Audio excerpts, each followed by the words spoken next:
সকাল সকাল উঠে কোথায় নিয়ে যাচ্ছ আমাকে? একটু তো বলো যে কোথায় যাচ্ছি আমরা?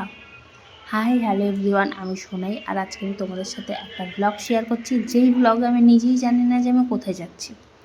সকালবেলায় বড়মাসি এসে বললো, তাড়াতাড়ি রেডি হয়ে নাও, আমরা একটা জায়গায় যাচ্ছি। আমি জিজ্ঞেস করলাম কোথায় যাচ্ছি, সে বলতে রাজি নয়। সে বলছে চলোই তো, দেখোই না কোথায় নিয়ে যাই, কখন আসবো, কি কত সময় লাগবে, কিছুই বলছে না। বলছে রেডি হও, তাড়াতাড়ি বেরোতে হবে। তো সেই মতো আমিও কোনোরকমভাবে রেডি হয়ে বড়মশাইয়ের সাথে বেরিয়ে পড়লাম।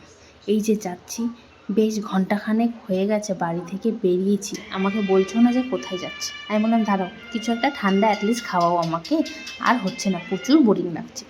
খেয়েতে আবার রীতিমতো বাইকে চড়লাম, আরও 1 ঘন্টা চালালো। তারপর দেখলাম বড়মশাই আমার বাইক মডিফিকেশন করতে এসেছে।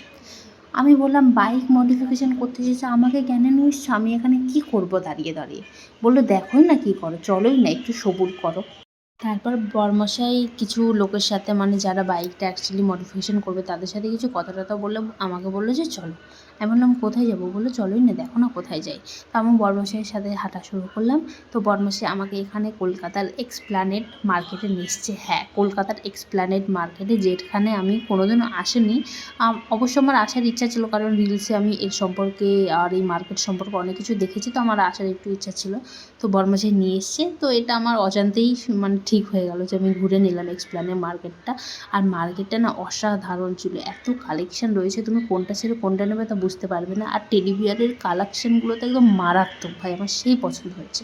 যাই হোক, এখান থেকে আমি অনেক কিছু শপিং করে নিয়েছি বরমশাইয়ের দৌলতে। তারপর এই যে এত গরমে হেঁটে হেঁটে হাঁফিয়ে গেছিলাম, তো এখান থেকে আমরা আখের জুস খেয়ে নিয়েছিলাম। তারপর এসেছি এই যে বাইক যেখানে মডিফিকেশান করতে দিয়েছে সেখানে। এসেই তো আমাকে একটা সারপ্রাইজ দিয়ে দিয়েছে। এই বাইকটাই না বরমশাই নিজের নামের সাথে আমার নামও অ্যাড করিয়েছে, তোমরা তো দেখতেই পেলে। আগে না এখানে বরমশাইয়ের নিজের নাম ছিল, মানে বড় করে ট্যারা করে লেখা ছিল। তো সেটা রিমুভ করিয়ে বরমশাই নিজের নাম প্লাস আমার নাম দুটোই অ্যাড করিয়েছে। আর মাঝখানে নাকি একটা লাভ কিছু একটা বসাবে বলছিল, সেটা ওখানে এখন নেই, তো সেই কারণে। আর বাইকে আরও অনেক রকমের কাজ করিয়েছে, যেটা আমরা করিয়েছি তারও একটা বেসিক রিজন আছে। আমরা একটা জায়গায় ঘুরতে যাওয়ার প্ল্যানিং করছি, তো সেই কারণে এই বাইকটাকে মডিফিকেশান করেছে। আর দেখতে না এখন খুব সুন্দর লাগছে, শুধুমাত্র আমার নাম বসিয়েছে তার জন্য না, এমনিতে দেখতে ভালো লাগছে। অনেক কিছু অ্যাড করেছে বরমশাই এই বাইকটাকে। এই যে বরমশাই বাইকে আমার নাম অ্যাড করিয়েছে, এটার জন্য তো আমার জন্য একটা খুব বড় একটা পাওয়া।